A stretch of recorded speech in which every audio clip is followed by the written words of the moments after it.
Bayangkan orang kalau meminta saja pelit, apalagi memberi. Dia hanya memohon dari karunia Allah Subhanahu wa taala yang maha luas. Tidak bayar lagi meminta, sekarang pelit lagi meminta, pelit memohon. Maka tidak salah kalau orang ini orang yang lemah, paling tidak berdaya. Disebutkan juga oleh Imam Ibnul Jauzi rahimahullahu ta'ala dalam kitab Saidul Khatir. Beliau sampaikan begini, فَإِذَا جَاءَ إِبْلِيسُ فَقَالَ كَمْ تَدْعُوهُ وَلَا تَرَى إِجَابَةً. Jika datang kepadamu bisikan-bisikan iblis mengatakan begini, kalau sudah banyak engkau berdoa, tapi itu tidak ada jawaban, tidak ada ijabah. Sudah bertahun-tahun berdoa, tapi ternyata tidak kita dapatkan Allah mengabulkannya. Ini mulai masuk iblis. Yang dia inginkan adalah, kalau lebih itu daripada capek-capek, ngapain lagi doa gitu. Kalau iblis datang dengan bisikan itu, faqul, maka katakanlah, ana ata'abbadu bid-du'a. Aku sedang beribadah dengan doa. Mau diterima, mau tidak, mengangkat tangan, mengatakan Allahumma, ini sudah dapat pahala. Jadi tidak ada ruginya. Dan Allah lebih tahu mana maslahah yang lebih layak diberikan kepada hambanya. Wa huwa 'allamul ghuyub. Kita bahas insyaallah taala hajat apa yang kita sebut ada 5 hajat. Ini berdasarkan hadis di Sahih Muslim yang nanti insyaallah taala jemaah bisa dapatkan doa ini, dan kita harapkan insyaallah taala yang kita pelajari itu dicoba dipahami dan dihafal, lalu nanti dibawa dalam munajat-munajat kita kepada Allah Subhanahu wa taala. Dibawa. Hadis ini Sahih Muslim dari sahabat Nabi Abu Hurairah radhiyallahu anhu. Kana Rasulullah sallallahu alaihi wasallam yaqul, Nabi kita bersabda, berdoa, Allahumma ya Allah, aslih li dini, perbaikilah untukku ya Allah agamaku, alladhi huwa ismatu amri, yang merupakan inti pokok urusanku. Tidak ada urusanku di dunia ini yang lebih pokok, lebih inti daripada agama. Ya Allah, perbaikilah agamaku.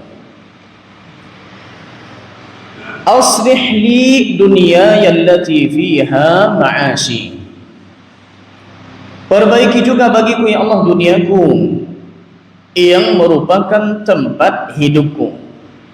Aku sekarang di dunia, aku sekarang masih di sini, belum pindah alam. Ya Allah, tolong perbaiki duniaku. Wa aslih li akhirati allati fiha ma'adi, perbaiki bagiku akhiratku, urusan akhiratku yang merupakan tempat kembaliku. Sehebat-hebat orang itu akan kembali kepada Allah Subhanahu wa ta'ala. Yang keempat yang kita minta, jadikanlah waj'alil hayata ziyadatan li fi kulli khairin, jadikanlah kehidupan sebagai penambah semua kebaikan bagiku. Selagi hidup ya Allah, tolong tambahkan untukku kebaikan, bimbing aku untuk berbuat baik. Waj'alil mauta rahatan li min kulli syarr, dan jadikanlah kematian sebagai istirahat bagiku dari semua keburukan. Ya Allah, kalau mati, jadikanlah mati ini saat untuk aku stop melakukan maksiat, sehingga tidak bertambah lagi dosa. Ini doa yang insyaallah ta'ala akan kita bahas. Kita ulangi bunyinya, Allahumma aslih li dinil ladhi huwa ismatu amri, aslih li dunyaya allati fiha ma'ashi, wa aslih li akhirati allati fiha ma'adi waj'al al-hayata ziyadatan li fi kulli khairin waj'al al-mauta rahatan li min kulli syarr. Ya Allah, perbaikilah bagiku agamaku yang merupakan inti urusanku. Perbaikilah bagiku duniaku yang merupakan tempat hidupku. Perbaikilah bagiku akhiratku yang merupakan tempat kembaliku. Jadikanlah kehidupan sebagai penambah semua kebaikan bagiku, dan jadikanlah kematian sebagai istirahat bagiku dari semua keburukan. Kita bahas satu-satu insyaAllah ta'ala dari yang 5 ini. Yang pertama, memohon agar agama kita diperbaiki. Pertanyaannya adalah, apakah agama kita perlu diperbaiki? Bukankah Allah Subhanahu wa ta'ala sudah menurunkan penggalan ayat Al-Maidah ayat 3 tatkala Nabi kita wukuf di Arafah di Haji Wada', sampai-sampai orang Yahudi datang kepada Umar bin Khattab radhiyallahu anhu sebagaimana hadis di Sahih Bukhari, ya Amirul Mu'minin, ayatun fi kitabikum law nazalat alaina ma'syaral yahudi latakhadna dzalika al-yawma 'ida. Wahai Amirul Mu'minin Umar bin Khattab, ada ayat di kitab kalian, andai saja ayat itu turun kepada kami orang Yahudi, kami yang dapat ayat itu, maka sungguh kami akan jadikan hari turunnya itu hari Id, hari besar. Kata Umar bin Khattab radhiyallahu anhu, wa mahi, apa ayat yang dimaksud?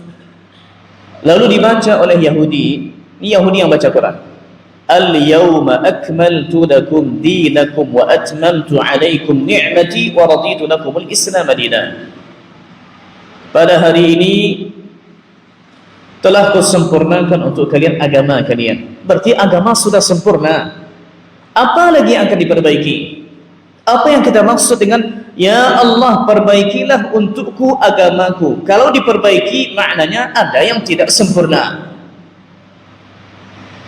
Agama kita telah sempurna. Yang tidak sempurna adalah usaha kita dalam mengamalkannya. Berarti yang kita minta, ya Allah, dalam aku mengamalkan agama ini, ya Allah, tolong disempurnakan. Dalam aku memahaminya, ya Allah, tolong sempurnakan. Yang rusak-rusak dari pemahaman, ya Allah, selama ini masih dapat dari nenek moyang, sanadnya tidak jelas, entah dari mana asalnya, entah dari saku siapa keluar, ya Allah, tolong perbaiki cara agama seperti ini. Ada kata orang Arab begini, asbitil arsh thumma anqush. Coba kuatkan dulu pondasi. Kalau kita akan bikin rumah, kuatkan dulu pondasinya.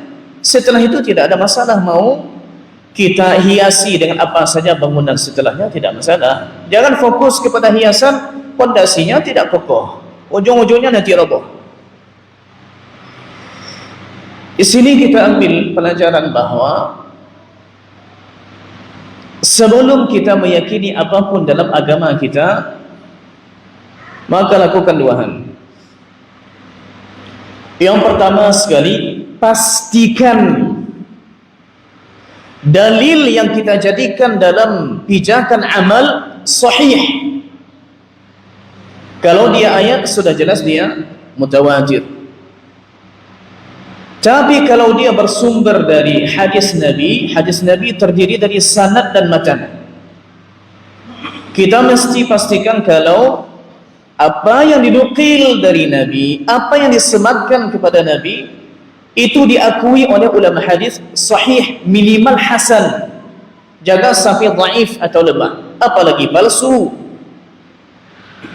Karena tidak sedikit tersebar di lingkungan kita dalil-dalil yang tidak jelas dari mana, kalau diusut lagi entah siapa yang mengucapkannya. Apalagi ini mau dekat Ramadan ni, akan banyak muncul dalil-dalil lemah dan palsu. Di antaranya adalah hadis yang menyatakan naumus shaibi ibadatun. Tidurnya orang yang sedang puasa ini ibadah. Ini apa efeknya kepada kita? Sedikit tidur atau sedikit-sedikit tidur? Karena dianggap itu ibadah, lalu sebetulnya sah saja jadi ibadah kalau kita niatkan lillah subhanahu wa ta'ala. Tapi betulkah sabda ini ada dari Nabi? Betulkah beberapa doa yang kita baca, beberapa zikir yang kita baca, betulkah sahih dari Nabi? Betulkah contohnya kalau diurai lagi seperti doa-doa yang dibaca oleh sebagian masyarakat, doa keluar WC, alhamdulillah hadi afani adil adha wa afani, atau doa sebelum makan, Allahumma barik lana fima razaqtana wa qina adzaban nar, atau tatkala bersalaman lalu mengatakan Allahumma shalli ala Muhammad, atau tatkala lupa mengatakan Allahumma shalli ala Muhammad. Banyak ibadah di sekitar kita yang butuh kita untuk duduk menganalisa kembali, betulkah ini sahih dari Nabi kita, atau minimal dari perbuatan sahabat atau dari perbuatan tabi'in. Berarti ini yang harus kita dudukkan dulu. Memperbaiki urusan agama kita, pastikan dalil yang kita pakai dalam pijakan beramal sahih atau hasan, maqbul.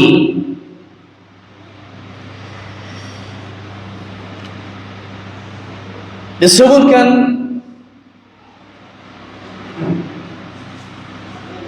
oleh Imam Ibnul Qayyim rahimahullahu ta'ala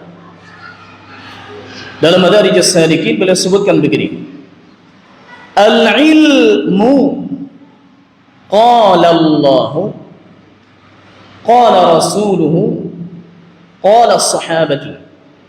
Ilmu yang sebenarnya adalah Allah berfirman, Nabi bersabda, sahabat berkata.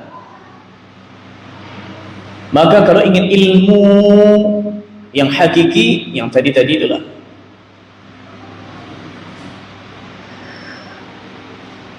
Di zaman Umar bin Khattab radhiyallahu anhu, datang kepadanya suatu ketika sahabat Nabi Abu Musa al-Ash'ari radhiyallahu anhu, datang ke rumahnya mengetuk pintu.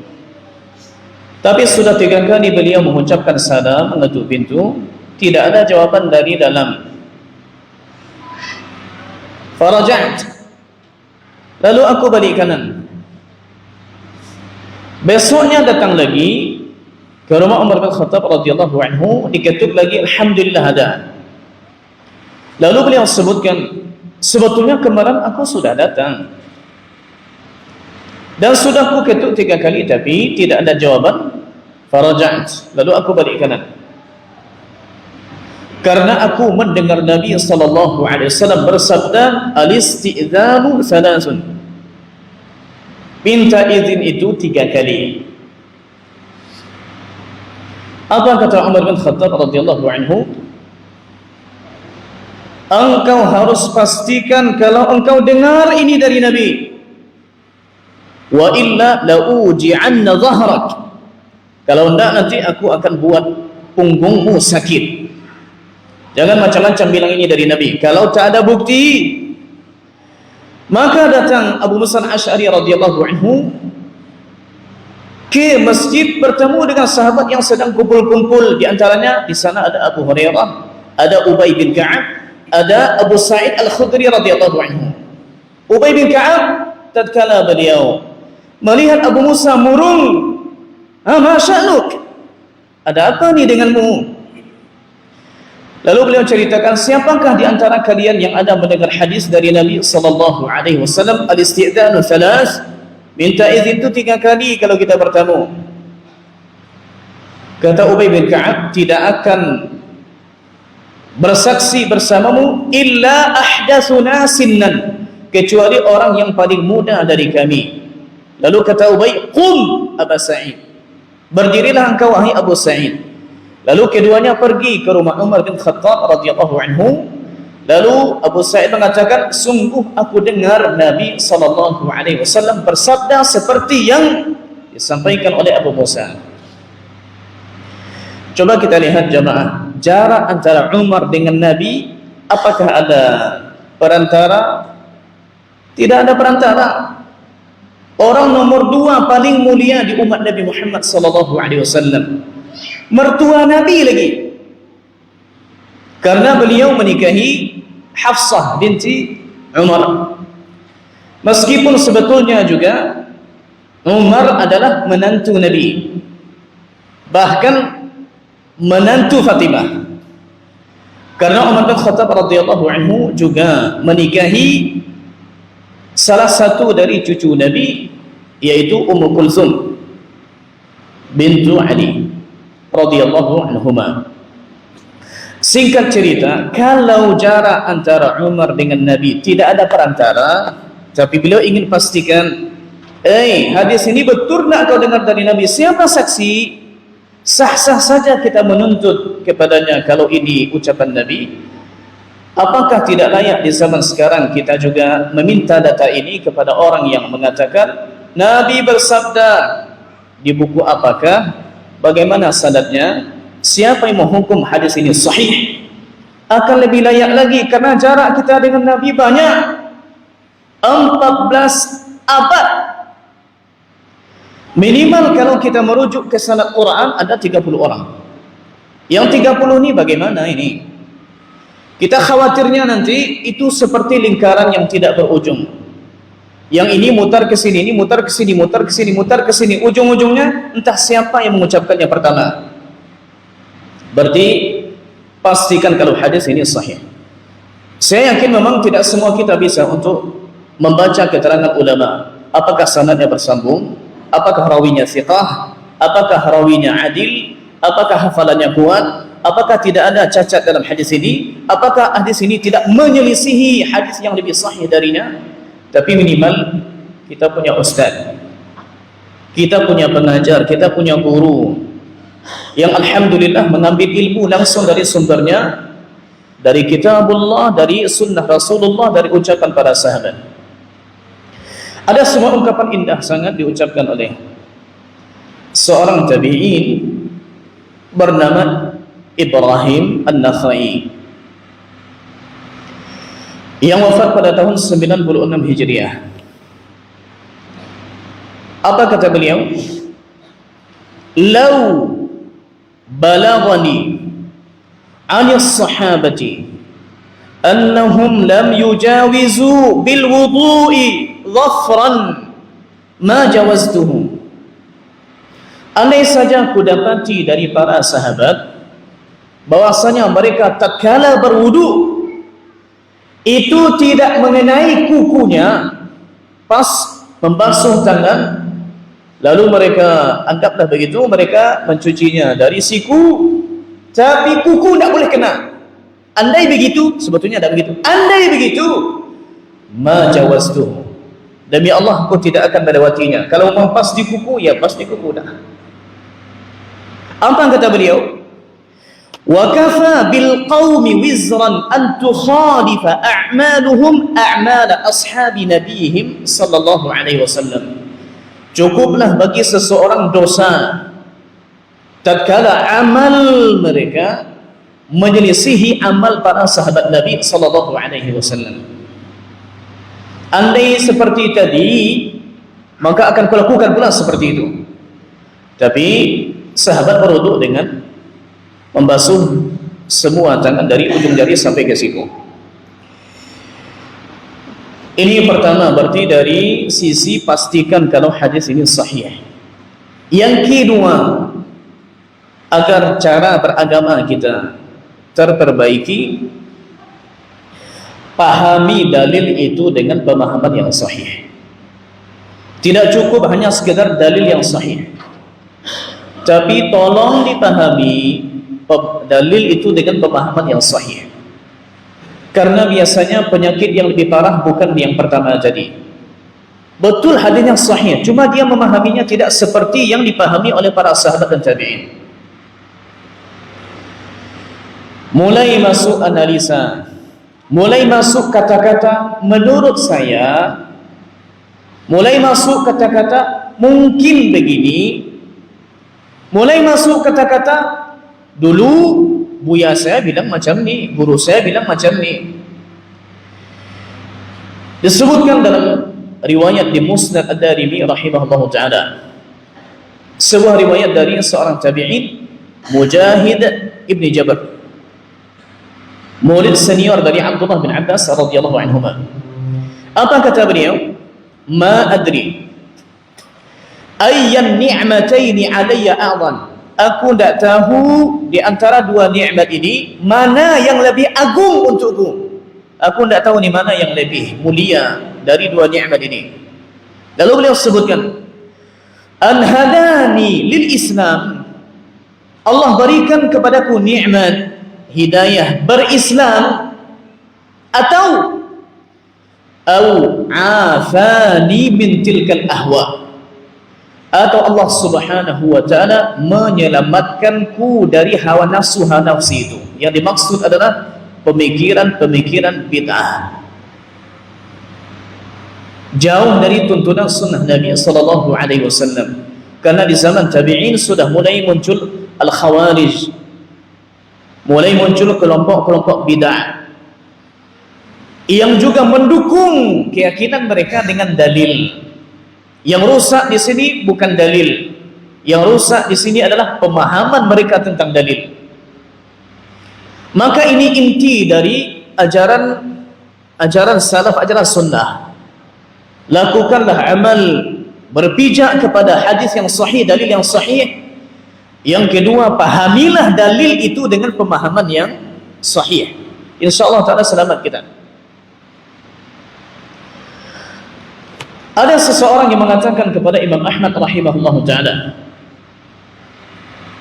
mendoakannya begini, ya imamu ahyakallahu ala al-islam.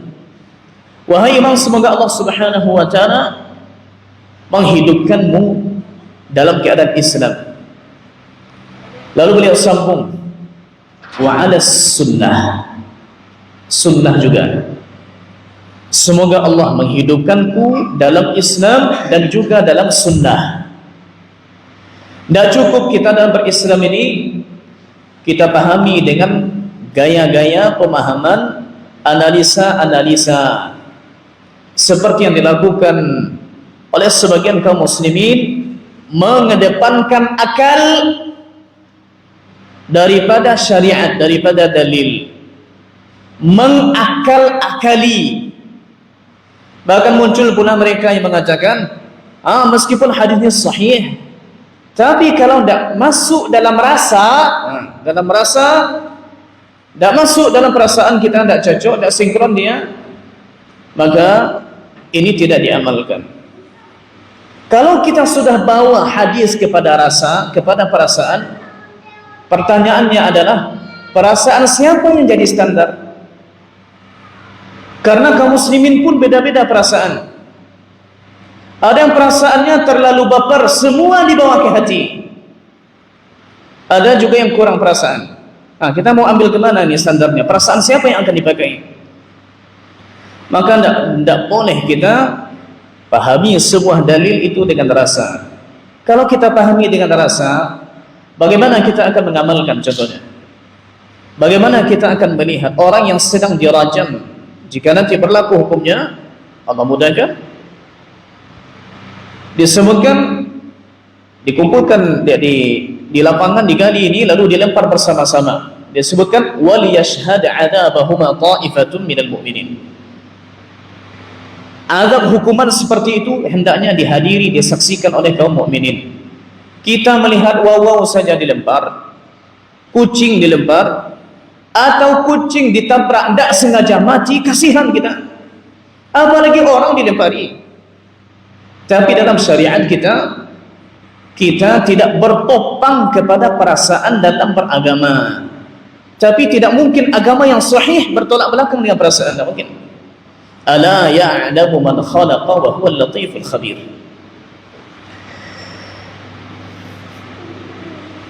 Ada sebuah ungkapan yang sepertinya sangat cocok dengan keadaan kita.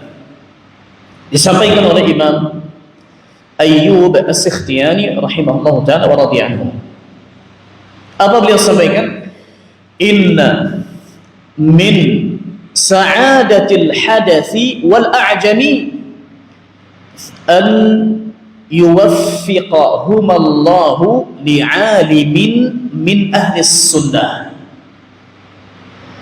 Di antara kebahagiaan yang dirasakan oleh seorang pemuda, remaja yang baru tumbuh, anak-anak kita yang sudah baligh, wal a'jami, dan orang non-Arab, apa kebahagiaan yang termasuk paling utama untuk mereka? An yuwaffiqahuma Allahu li'alimin min ahli sunnah. Allah beri taufik, Allah bimbing mereka belajar dengan seorang yang berilmu dari ahli sunnah. Masya Allah, sekarang alhamdulillah dengan izin dan taufik dari Allah Subhanahu wa ta'ala tersebar di mana-mana pondok-pondok pesantren yang mengajarkan sunnah, mengajarkan Al-Quran, bagaimana menghafalnya, bagaimana memahaminya, mengajarkan sunnah Nabi, mengajarkan bahasa Arab. Dididik anak di sana 3 tahun SMP, 3 tahun pula SMA, lalu nanti dibimbing lagi untuk belajar ke Timur Tengah sana, ke Madinah, ke Yaman, ke Mesir, mengambil ilmu langsung dari sumbernya. Ini Masya Allah. Kita orang non-Arab butuh pembimbing. Orang Arab saja butuh pembimbing, apalagi kita. Apalagi anak-anak muda al-hadas yang baru baligh, baru tumbuh. Kalau tidak dibimbing di zaman ini, seperti yang kita lihat, sosial kurang, kepekaan kurang, perhatian untuk dirinya sendiri saja, makan kurang. Karena sudah ada ini, dia lebih suka menyendiri dalam kamar, mau nonton, mau main, mau apa, tidak ingat makan. Bahkan boleh jadi sudah dibukakan untuknya, dibukakan oleh uminya apel, tinggal telan saja, sambil main pun bisa, tidak dimakan juga. Karena dunia sekarang sudah sama kita tahu. Wallahu alam, 20 tahun lagi seperti apa dunia kita ini, 30 tahun lagi, 50 tahun lagi, 100 tahun lagi kalau Allah memanjangkan umur dunia ini. Sekarang saja kita sudah cemas, khawatir luar biasa dengan generasi kita. Kalau dahulu saya masih ingat, kita mengaji di TPA contohnya, dimarahi oleh guru, lalu mengadu di rumah, tambah lagi di rumah. Kalau sekarang kan tidak begitu, macam-macam yang terjadi. Ya, ada yang sakit hati santrinya, lalu ban gurunya dibocorkan, nanti apa ada. Ada yang melapor ke orang tuanya nantang gurunya berkelahi, ada. Ya, jadi zaman sekarang Allah musta'an. Kemudian ada sebuah ungkapan juga disampaikan oleh Imam Sufyan Ats-Tsauri rahimahullahu ta'ala. Ini berkenaan dengan masalah akhir zaman, berkenaan dengan masalah Imam Mahdi. Karena masalah-masalah akhir zaman ini, kalau kita tidak mengambil ilmunya langsung dari orang yang berkompeten dalam bab ini, khawatir nanti kita terombang-ambing, terpengaruh ini, terpengaruh itu. Apalagi masalah Imam Mahdi ini, saya pernah 2 jam tabligh akbar, kita bahas tentang sifat-sifatnya, apa pula perbedaan Al-Mahdi versi Ahlus Sunnah dengan versi Syiah. Maka dunia di luar sana kadang disibukkan dengan masalah ini, dan kita tidak usah heran kalau masih ada videonya di tahun 80-an. Sekarang masih ada videonya di Arab Saudi, kurang lebih 40-an tahun yang lalu. Ada seseorang yang mengaku Imam Mahdi hanya lewat mimpi. Ada yang melihat mimpi bahwasanya Imam Mahdi sudah muncul, lalu mulai dicocok-cocokkan manalah yang akan jadi Imam Mahdi. Ternyata sepertinya sifatnya cocok kepada seseorang bernama Muhammad bin Abdullah Al-Qahtani, yang dia merupakan adik ipar dari seseorang bernama Juhaiman. Pernah juga hadir kajian Syekh Ibn Baz rahimahullah ta'ala. Subuh-subuh mereka masuk ke dalam Masjid Nabawi membawa tandu jenazah. Orang sangka memang jenazah yang dibawa, ternyata di dalamnya banyak senjata. Masuk ke dalam Masjid Nabawi setelah salat subuh diimami oleh Syekh Subail, lalu diambil mikrofon dan orang-orang yang berada di sekitar sana dibubarkan. Setelahnya dibawalah Muhammad yang diklaim sebagai Imam Mahdi, Muhammad bin Abdullah Al-Qahtani ini, dibawa ke Ka'bah di depan Hajar Aswad untuk dibaiat. Terjadi tembakan di dalam Masjidil Haram antara mereka dengan militer. Videonya masih ada kalau itu Hujaiman atau fitnah Al-Mahdi di Masjidil Haram, sampai meledak-ledak di menara-menara di Masjidil Haram, sampai akhirnya ketika ada baku tembak kurang lebih selama 14 hari, akhirnya tertembaklah Imam Mahdi yang diklaim. Padahal dalam agama kita Imam Mahdi bertemu dengan Nabi Isa yang turun dari langit. Sampai sekarang Nabi Isa belum lagi turun, tapi Imam Mahdinya sudah mati. Berarti Imam Mahdinya sudah jelas Imam Mahdi palsu. Akhirnya ketika Imam Mahdinya mati, baru mereka sadar ini bukan Imam Mahdi yang sebenarnya. Saya juga pernah sholat imam di sebuah masjid di Mesir. Kemudian setelah sholat, kita di luar masjid itu berbicara dengan kawan kita, orang Indonesia. Tak lama setelahnya datang seseorang pakai celana lepis, kemudian pakai baju kaos oblong. Orang Mesir, tidak pakai topi, kepalanya sedikit agak, ya kalau bahasa kitanya sudah tidak tumbuh ini, tidak tumbuh rambutnya. Lalu berbicara, lalu beliau bilang macam ni, ista'iddu, bersiaplah kalian, watajahazu, karena akulah yang akan memimpin umat ini setelah ini. Kita dengar saja, apalah ngomong orang ni. Lalu beliau bilang, bersiap-siaplah kalian untuk membaiatku karena akulah Imam Mahdi yang ditunggu-tunggu. Saya coba fikir, bodoh kali lah orang ni. Nabi Isa saja disuruh menjadi imam salat, ada Imam Mahdi, tidak mau Nabi Isa. Nabi Isa hanya jadi makmum. Masa Abu Muslim jadi imam, makmumnya Imam Mahdi? Ini tidak masuk. Sampai kita bilang Allah yahdik, Allah yahdik. Lalu kita pergi. Masalah Imam Mahdi itu masalah lain dalam perkara akhir zaman ini. Bukan hanya masalah kita di Indonesia. Kalau masalahnya sudah kiamat, semua alam ini, bukan saja bumi, ini akan berubah. Maka kalau tidak ada pengumuman di Masjidil Haram, tidak ada ulama kita berbicara di Masjid Nabawi, tidak ada pula ulama-ulama berbicara di dunia, hanya kita saja yang heboh di Indonesia. Kenapa kita harus heboh, orang tidak heboh? Apa kata Sufyan Ats-Tsauri rahimahullahu taala? In marra bika al-mahdiyyu wa anta fil baiti fala takhruj ilaihi hatta yajtami'a ilaihi an-nas. Kalau Imam Mahdi numpang lewat ke rumahmu menuntutmu untuk berbaiat, ketuk pintu sini aku Imam Mahdi baiat. Kata Imam Sufyan, fala takhruj ilaihi. Jangan engkau keluar kepadanya.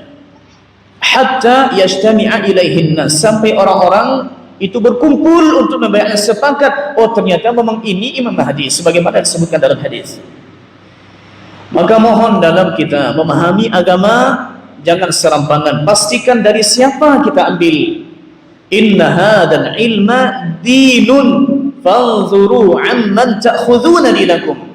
Kata Muhammad bin Sirin, agama ilmu ini adalah ilmu agama, ilmu sanad ni, ilmu sanad bagaimana keadaannya, sahih tidak, siqah tidak, dipercaya tidak, itu merupakan agama. Lihat-lihat dari siapa agama kalian itu akan kalian ambil. Ini yang pertama, ya Allah perbaikilah bagi kami urusan agama kami. Yang kedua, perbaikilah untuk kami dunia kami, perbaiki bagi kami dunia kami. Yang dimaksud adalah, ya Allah, perbaikilah bagi kami dunia kami, yaitu perbaiki juga cara pandang kami terhadap dunia. Perbaiki urusan kami masalah dunia, ya Allah. Bukan untuk dunia itu kami hidup, tapi dunia ini bagi kami wasilah, perantara untuk bisa selamat di kehidupan yang lebih abadi. Disebutkan oleh Imam Al-Qarafi rahimahullah ta'ala dalam kitab Al-Furuq, maqsudus syari' minad dunya an takuna mazra'atal akhirah.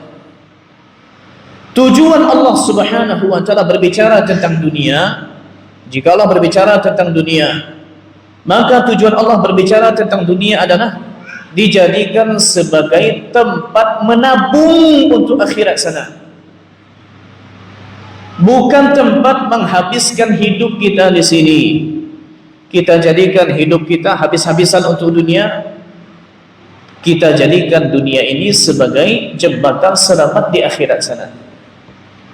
Ada sebuah hadis dari Nabi SAW. Hadis ini ada di Musnad Imam Ahmad dengan sanad yang disahihkan oleh Syekh Al-Albani rahimahullah ta'ala. Inna mat'ama ibni adama ju'ila masalan lid dunya. Inna mat'ama ibni adama ju'ila masalan lid dunya. Sesungguhnya makanan yang dimakan oleh manusia, oleh anak Adam, dijadikan sebagai perumpamaan bagi dunia. Dunia itu ibaratnya seperti makanan yang tadi kita makan di malam hari, yang kita makan kemarin makan siang, yang kita makan kemarin sarapan pagi. Apa tusan? Apa kata Nabi kita? Wa in qazzahahu wa mallahahu fanzuru ila ma yasir. Sehebat apapun dia membumbuinya, qazzahahu wada'a fihi tawabil, dia kasih di situ bumbu-bumbu, garam ini segala macam kasih, enak. Wa mallahahu, dia kasih garam, sehebat apapun dia enak. Fanzuru ila ma yasiru, coba lihat akhirnya jadi apa juga makanan yang masuk ke perut kita ni.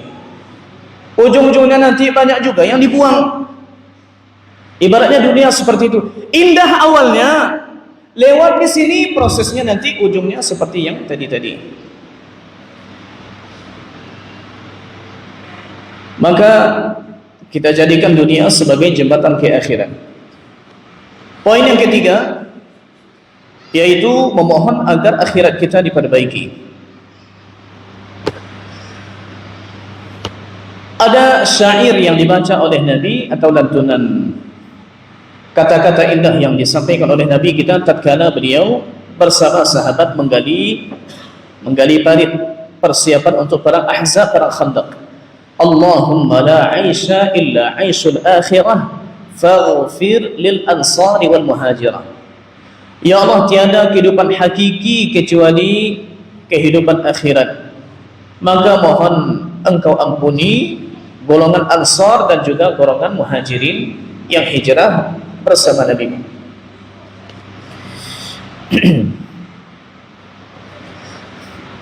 Di antara hal yang perlu kita perbaiki dari cara pandang kita kepada akhirat adalah jangan sampai dunia yang kita lihat itu sebatas dunia saja, tapi apapun yang kita lihat ini coba jadikan dia jembatan untuk sampai ke akhirat. Apa maksudnya nih? Saya nukil ungkapan indah yang disampaikan oleh Imam Ibnul Qayyim rahimahullah ta'ala. Apa yang kita lihat di dunia mengingatkan kita kepada peristiwa akhirat. Apa kata beliau? Himmatul mu'mini muta'alliqatun bil akhirah. Hasrat seorang mukmin itu dia berhubungan dengan akhirat. Apa-apa akhirat, apa-apa akhirat. Fa kullu ma fid dunya yuharrikuhu ila zikril akhirah. Apa saja di dunia ini semuanya itu mendorongnya, menggerakkannya untuk ingat kepada akhirat. Lalu beliau jelaskan, Idza ra'a zulmah, bagaimana kalau dia melihat kegelapan? Tadi kita datang dari rumah salat sini gelap masih, sekarang dah terang. Kalau lihat gelap, apa yang diingat? Zakara zulmatul qabri, yang dia ingat adalah kegelapan di dalam kubur. Apa lagi? Wa idza ra'a mu'liman zakara al-iqaba, jika dia melihat sesuatu yang menyakitkan, pedih, sakit, yang dia ingat adalah nanti ada azab siksa yang lebih pedih di akhirat. Apa lagi? Wa in sami'a sautan fadhi'an zakara nafkhatas suri, kalau dia dengar suara mengagetkan, mengerikan, maka dia ingat dengan suara tiupan sangkakala suatu saat. Apa lagi Imam? Wa in ra'an nasa niyaman zakara al-mauta fil qubur, kalau dia lihat orang sedang tidur, yang dia bayangkan enaknya tidur mereka lagi. Bukan, kita nanti akan i'tikaf ni Ramadan, i'tikaf, banyak orang tidur. Harusnya tatkala melihat orang yang tidur, bukan hanya mereka tidur ya enak sekali, bukan. Kata beliau, zakaral mauta fil qubur, hendaknya dia mengingat bagaimana nasib orang yang sudah mati di dalam kuburnya. Dan sekian banyak beliau sebutkan, kalau lihat surga, kalau lihat ini, kalau lihat ini. Maka kita latih diri kita insyaallah taala, melihat apapun ingat akhirat, lihat apapun ingat akhirat. Salah satu doa yang insyaallah taala selalu menghubungkan kita dengan akhirat adalah doa yang paling banyak diucapkan oleh Nabi, Rabbana atina fid dunya hasanah wa fil akhirati hasanah wa qina adzabannar. Ya Allah, berikanlah kepadaku semua kebaikan dunia, semua kebaikan akhirat, dan jagalah aku dari azab api neraka. Yang keempat, masalah jadikanlah bagiku hidup ini, jadikan hidupku sebagai penambah kebaikan.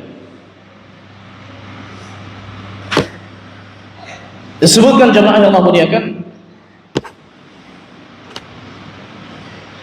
ada seseorang yang datang kepada Nabi sallallahu alaihi wasallam bertanya, hadis ini ada di Sunan At-Tirmidzi dengan sanad yang sahih. Ya Rasulullah, ayyun nasi khairun, wahai Rasulullah, siapa manusia yang paling terbaik?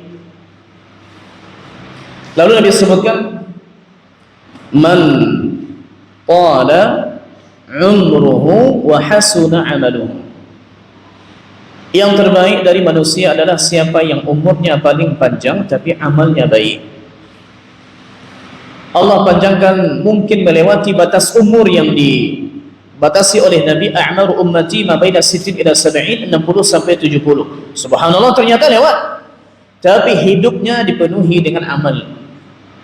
Lalu tanya lagi, fa ayyun nasi syarrun, sebaliknya wahai Nabi, siapa manusia yang paling buruk? Kata Nabi, man tala umruhu, umurnya panjang, wa sa'a amaluhu, tapi sayang amalnya buruk. Umur panjang malah bikin dosa saja lebih banyak. Suatu ketika pernah bertemu Sa'id ibn Musayyab dengan seseorang, atau afan, ada seorang ulama, bukan Sa'id ibn Musayyab, lupa kita namanya. Singkat cerita, bertemu dengan seorang alim, Fudail ibn Iyad rahimahullahu ta'ala. Lalu beliau tanya, berapa umurmu? Dengan semangat orang itu menjawab, 60 sana, 60 tahun. Oh, 60 tahun. Kata beliau,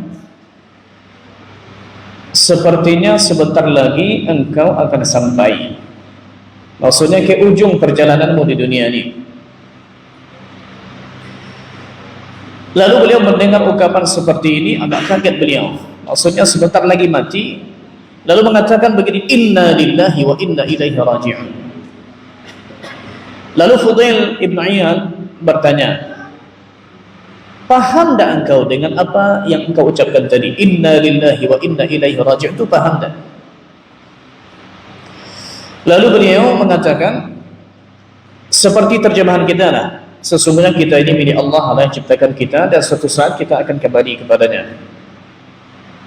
Lalu Fudail bin Iyad mengatakan begini, Man 'alima annahu mamlukun 'alima annahu mas'ul. Siapa yang sadar bahwa dirinya ini dimiliki, bukan dia yang memiliki diri sendiri, dia dimiliki. Inna lillah, kami ini milik Allah.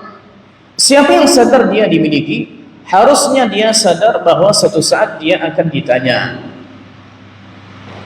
Dan siapa yang sadar kalau dia akan ditanya, falyu'iddu lidzaka su'ali jawaba, harusnya dia siapkan untuk pertanyaan-pertanyaan itu jawabnya nanti. Akan ada sidang. Mustahil kita ini tidak disidang, akan ada sidang. Akan ada sidang. Sebagian mengatakan hisaban yasira, ada yang sidangnya itu sangat mudah, bahkan ada di antara mereka yang masuk surga tanpa adab, tanpa hisab. Tapi ada yang sidangnya panjang, man nuqisha uzib, kalau sudah panjang hisabnya berarti akan disiksa. Siapa yang sadar kalau dia tidak memiliki dirinya, pasti akan disidang. Yang akan disidang ini pasti ditanya. Yang akan ditanya ini apakah sudah siap persiapan nanti untuk ditanya di sidang. Lalu dia mengatakan, wahai imam, kalau begitu apa lagi yang bisa aku lakukan?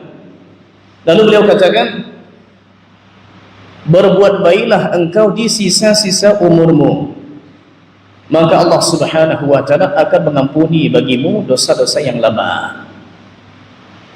Kita tidak tahu sisa umur kita berapa lagi.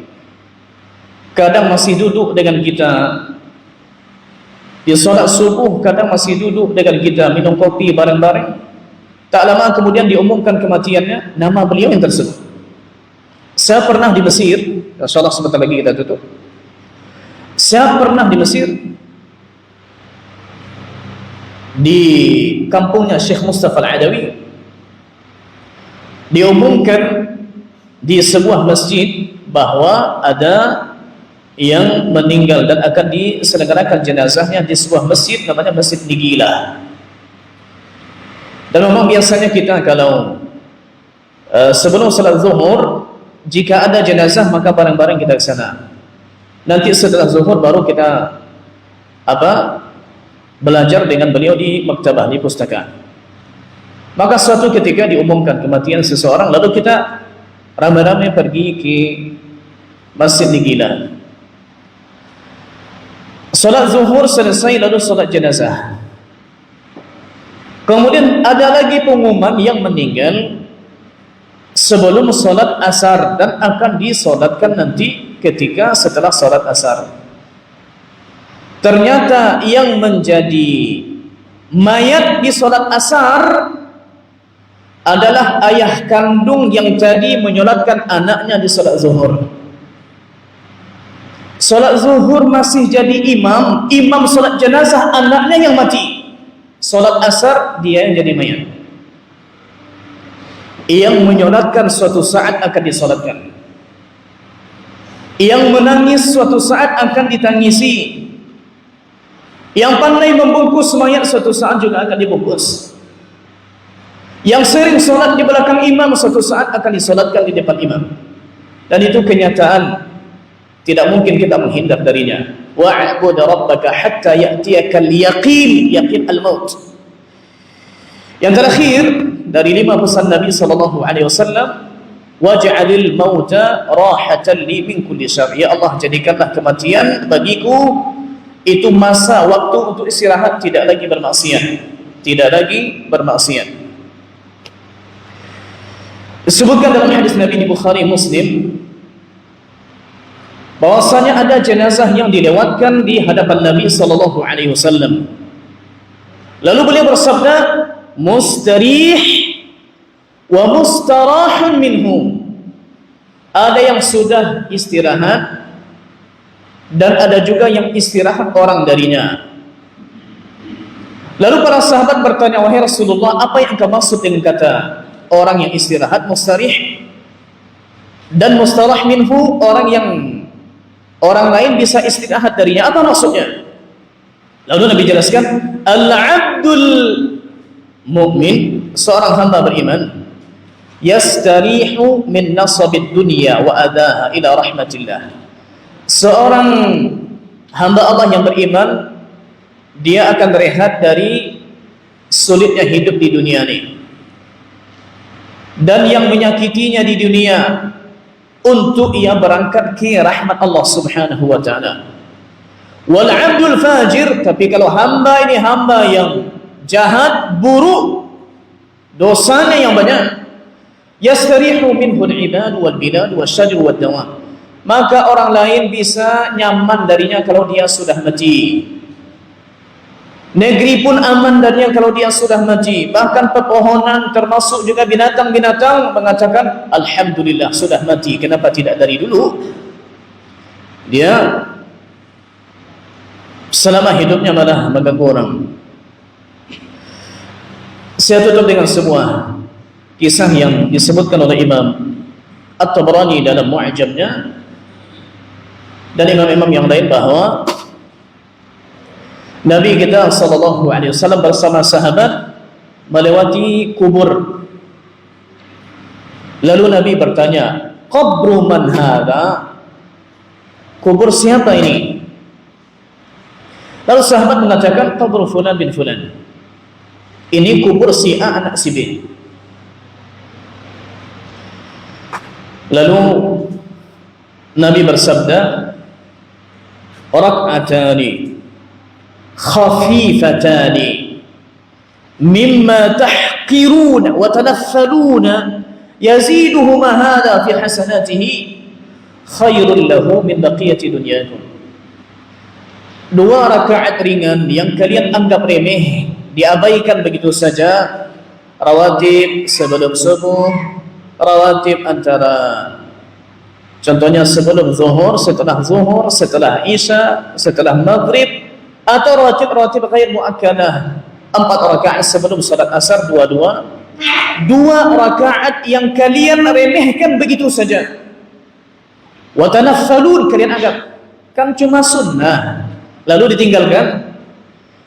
2 rakaat ringan andai bisa dilakukan oleh orang kubur nih sekarang, bisa untuk menambah bekalnya, yaziduhuma hadha fi hasanatihi, bisa dia tambahkan ke tabungan amalnya di akhirat sana.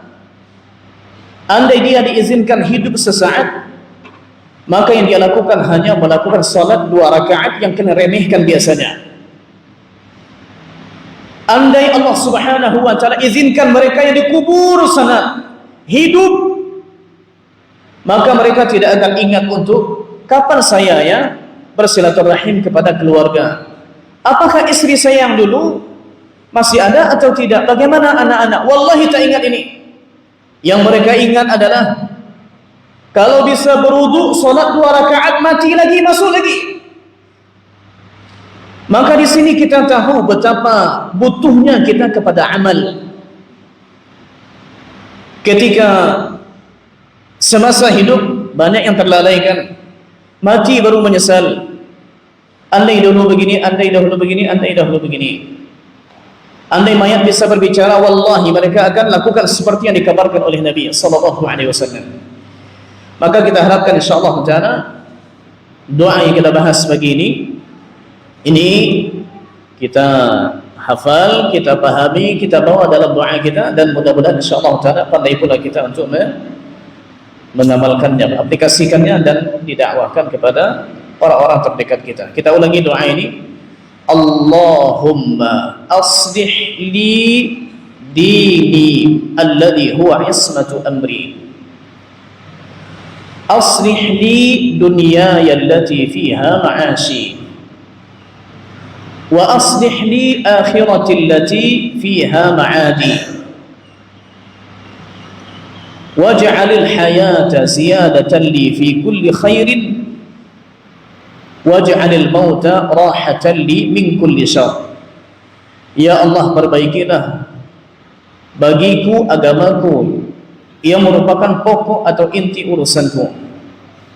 Ya Allah, perbaikilah untukku duniaku, tempat aku tinggal. Ya Allah, perbaikilah untukku akhiratku, tempat aku nanti kembali. Dan jadikanlah hidup bagiku sebagai penambah kebaikan, penambah pahala, dan jadikan juga bagiku mati sebagai masa rehat, dari melakukan dosa, dari melakukan keburukan. 6:30. Alhamdulillah wa jazakumullahu khairan. Wassalamualaikum warahmatullahi wabarakatuh. Oh, baik. Afwan.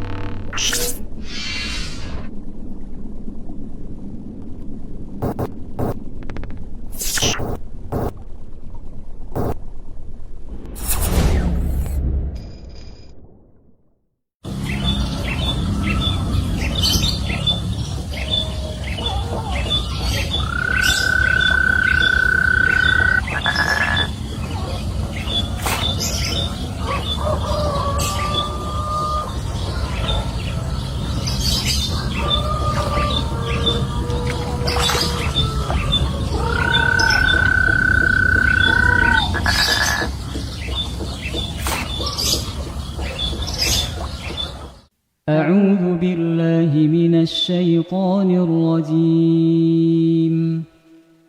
الله لا إله إلا هو الحي القيوم لا تأخذه سنة ولا نوم له ما في السماوات وما في الأرض من ذا الذي يشفع عنده إلا بإذنه يعلم ما بين أيديهم وما خلفهم ولا يحيطون بشيء من علمه إلا بما شاء وسع كرسيه السماوات والأرض ولا يؤوده حفظهما وهو العلي العظيم.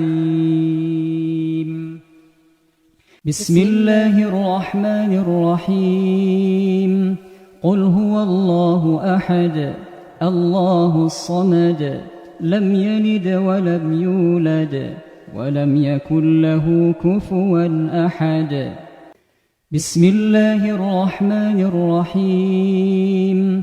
قل هو الله أحد الله الصمد لم يلد ولم يولد ولم يكن له كفوا أحد. بسم الله الرحمن الرحيم. قل هو الله أحد الله الصمد لم يلد ولم يولد ولم يكن له كفوا أحد. بسم الله الرحمن الرحيم. قل أعوذ برب الفلق من شر ما خلق ومن شر غاسق إذا وقب ومن شر النفاثات في العقد ومن شر حاسد إذا حسد. بسم الله الرحمن الرحيم. قل أعوذ برب الفلق من شر ما خلق ومن شر غاسق إذا وقب ومن شر النفاثات في العقد ومن شر حاسد إذا حسد. بسم الله الرحمن الرحيم. قل أعوذ برب الفلق من شر ما خلق ومن شر غاسق إذا وقب ومن شر النفاثات في العقد ومن شر حاسد إذا حسد. بسم الله الرحمن الرحيم.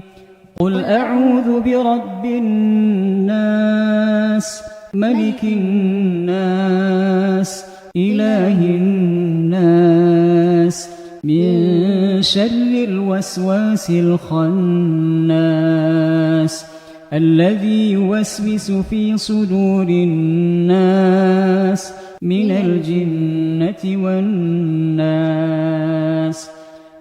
بسم الله الرحمن الرحيم. قل أعوذ برب الناس ملك الناس إله الناس من شر الوسواس الخناس الذي يوسوس في صدور الناس من الجنة والناس. بسم الله الرحمن الرحيم. قل أعوذ برب الناس ملك الناس إله الناس من شر الوسواس الخناس الذي يوسوس في صدور الناس من الجنة والناس. أصبحنا وأصبح الملك لله والحمد لله لا إله إلا الله وحده لا شريك له له الملك وله الحمد وهو على كل شيء قدير. رب أسألك خير ما في هذا اليوم وخير ما بعده وأعوذ بك من شر ما في هذا اليوم وشر ما بعده. رب أعوذ بك من الكسل وسوء الكبر. رب أعوذ بك من عذاب في النار وعذاب في القبر. اللهم بك أصبحنا وبك أمسينا وبك نحيا وبك نموت وإليك النشور. اللهم أنت ربي لا إله إلا أنت خلقتني وأنا عبدك وأنا على عهدك ووعدك ما استطعت. أعوذ بك من شر ما صنعت. أبوء لك بنعمتك علي وأبوء بذنبي فاغفر لي فإنه لا يغفر الذنوب إلا أنت.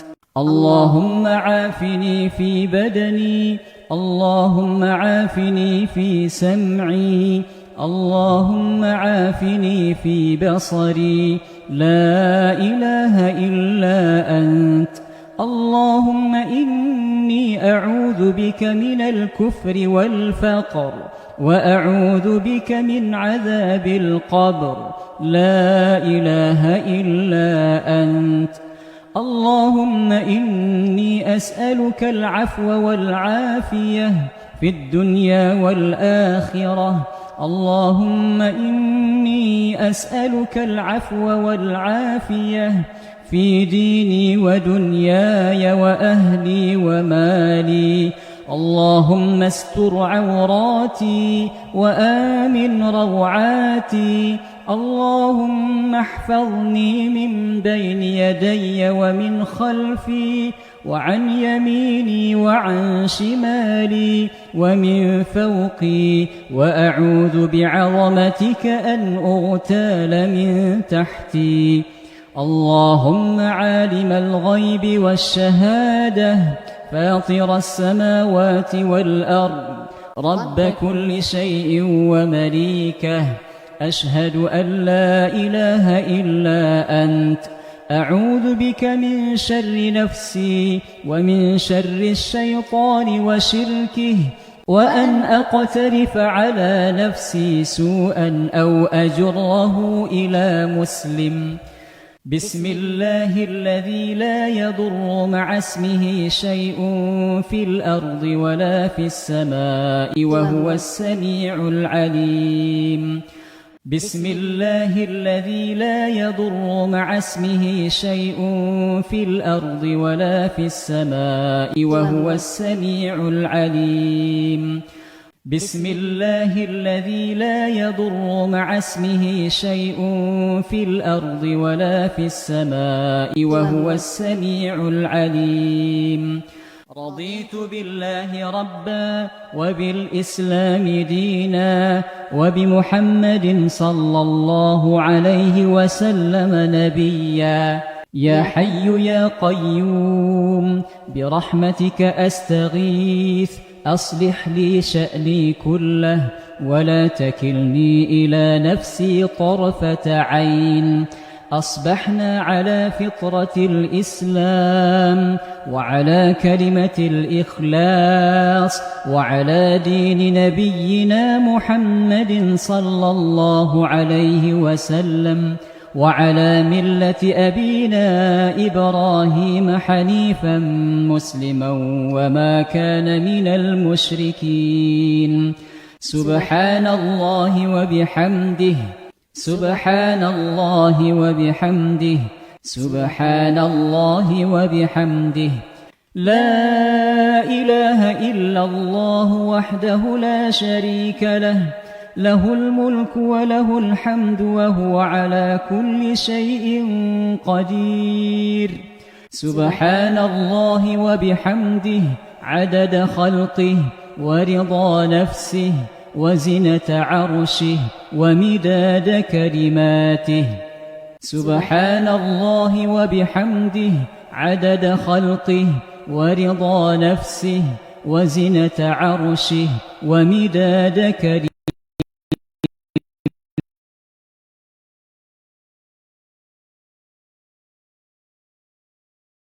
كلماته. سبحان الله وبحمده عدد خلقه ورضا نفسه وزنة عرشه ومداد كلماته. اللهم إني أسألك علما نافعا ورزقا طيبا وعملا متقبلا. أستغفر الله وأتوب إليه أستغفر الله وأتوب إليه أستغفر الله وأتوب إليه.